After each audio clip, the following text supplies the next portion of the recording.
Welcome back to the channel. Oh, thank you so much for stopping by. I really appreciate this. I think today's topic is going to be a hot one. If you haven't heard anything about it, let's kind of jump right into it.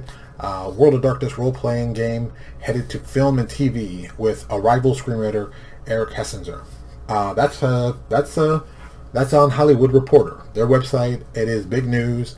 It is great news. If you're not familiar of what World of Darkness is, let me give you a quick overview. But before I do that, let me do the most important thing. Hello, my name is Lewis Porter Jr. If this is your first time to the channel, let me introduce to you what we're doing. We talk a lot about comic books and role-playing games and anything else relating to that kind of world and environment. So this is a big hot new thing that just came out. So when you hear the words World of Darkness, I only hear one thing. I hear White Wolf Publishing. Those are the guys who invented Vampire the Masquerade, that did, I guess the words are, incredibly well as role-playing in the early 90s. It was probably, I gotta say, easily rivaling in size to Dungeons and Dragons. A lot of people who love playing that game got into gaming and role-playing that way. I'd even call it like the second big entrance of people in the industry. I'd go with that. Because I don't think there was a game, D&D and White Wolf. Well, I keep saying White Wolf because that was the main company, and they had several lines based on it. So they did Vampire, Werewolf the Apocalypse, Wraith the Oblivion, I still remember. And they kept, doing kind of different types of role-playing. And it was kind of, like I always said, it wasn't even role-playing. It was live-action role-playing and role-playing. And they did a very good job at it. I think they were brilliant at it. They got a lot of women into gaming. In the best way possible. I think it gave women a outlet for a lot of their creativity that people didn't expect in ways that D&D couldn't do. It was revolutionary to the industry and a great thing. Now, with all that said, let me keep it 100% real. They had also a TV show come out that was not the best. I mean, good Lord, they didn't follow the lore they were writing about very well. That was one thing. And it was on Fox, so we all know Fox is... For science fiction, Fox is basically the kiss of death.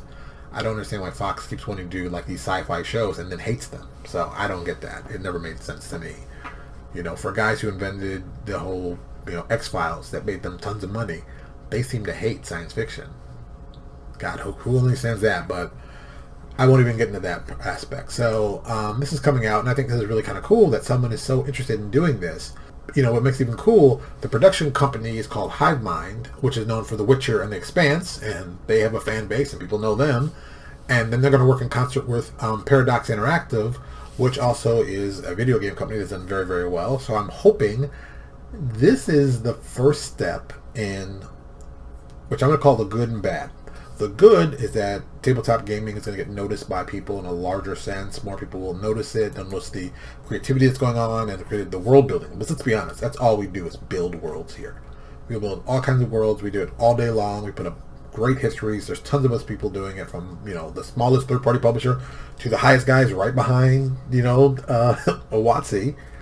There's a lot of great material to buy. My personal favorite, Deadlands. I still can't figure out why Deadlands isn't made into a movie or a video game. I mean, Red Dead Redemption is Deadlands just missing the cool supernatural, which I still can't figure out why no one's done that. But this might be the thing to help, charge it up. And, World of Darkness, I think, is a brilliant, brilliant place for it. Not all it's for me, but I do get it and respect it as a publishing person. I'm also lucky enough to say, I could do a little moment of bragging. I also got my Haven City of Violence optioned by Hollywood back in 2000, and it was crazy. I mean, having dealt with Hollywood back then has given me, I guess, a little tasting of how crazy they really are and why I think this is good. I also think that Hollywood's looking to exploit every little bit of this with no regret. I think Hollywood has always done that. I think Hollywood lives in that field, and that's why before Disney taking over Marvel has such crappy movies. Hollywood guys came in and said, oh, we know how to do comic books better than you guys. Let us show you. And they make these horrible movies. But they didn't care because they made the money in the movie. I mean, Disney taking a long shot saying, no, we're going to make a total universe, and now everyone's following that same premise. And the problem is, there aren't a lot of pre-made universes out there, but in tabletop gaming, we all know there's tons of them. There are tons of them readily available, done relatively cheap, done relatively well, that these guys could come and say, hey, let's toss $1 million or so at these guys and see what we can get. And honestly, they'll probably do very well. You know, there's a lot of material out there that they can mine for cool ideas. You know, and it doesn't even have to be like a whole big blown out thing. It might be a cool idea that they have a good start, there's good artwork to it, and boom, there's people attached to it that are well known. Hey, let's do it.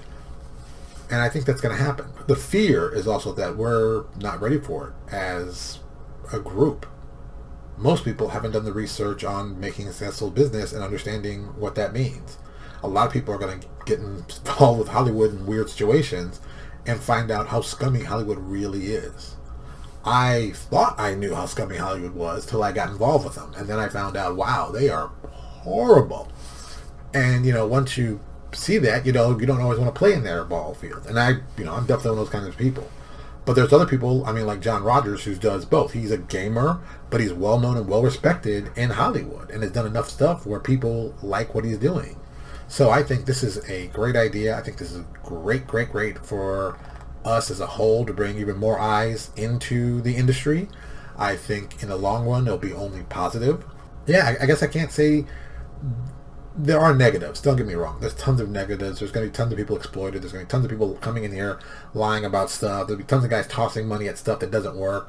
We're going to see lots of foolishness. We're going to see certain people get things that, quote unquote, they don't deserve, whatever that means. But I think if you're a smart publisher, you know, comics, role-playing, whatever, and you focus on making good products and focus on that, you're going to get seen. I mean, look, the industry is a certain size, and if you do enough work, you can get seen. If you do enough good work, you're definitely going to get seen. Because, you know, there are top guys in this industry, top guys who are getting noticed, top guys who are doing stuff. So they're going to get noticed first. But there are going to be people who, of the smaller scale, who are still going to get the side residuals of this. I think, you know, there's going to be a lot of people looking at the world of D&D and seeing what people are doing there and saying they're doing something people can turn into something else and they can connect back to D&D and the feel and look. But I also think that people are going to look for individually different, unique, and separate intellectual property that can be, I'm going to use the word resourced, revamped, you know, exported to TV or movies or even animated series very well. I mean, I think you just got to do something that's unique and interesting that you can gain a fan base from. And I think we've all done that. I think we've all worked our own personal projects to do that. So this makes it a perfect opportunity for us to really think about this. So after seeing this news, if I was you, this is what I would do. I would first find my product lines that I currently have, make sure they all look amazing. Let's be honest, Hollywood's full of people who are about visual things. So your story might be fantastic, but your art better be just as, if not even better. That's step number one. Step number two, you got to get more people playing it.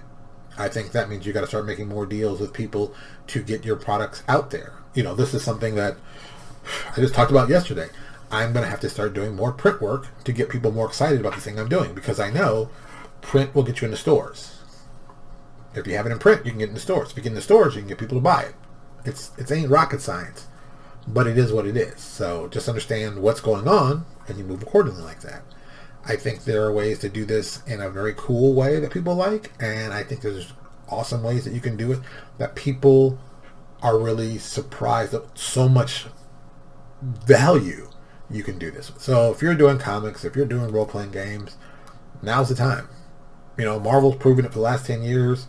Independents have gotten kind of big, but this is a big move. This is a well-known, independent tabletop company. I mean, a big one, don't get me wrong, and well-respected and a long history, but still, one that was made that changed itself over time and built itself. It got bigger and got stronger, that people want to see it on the big screen because it's cool and it reminds you of stuff you've seen, but you haven't seen it before.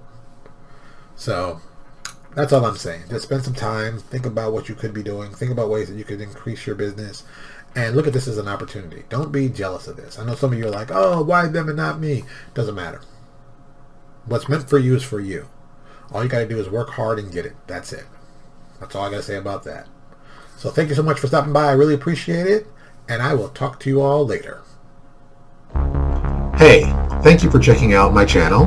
Do me a favor, check out my other videos, and if you like what you see, subscribe.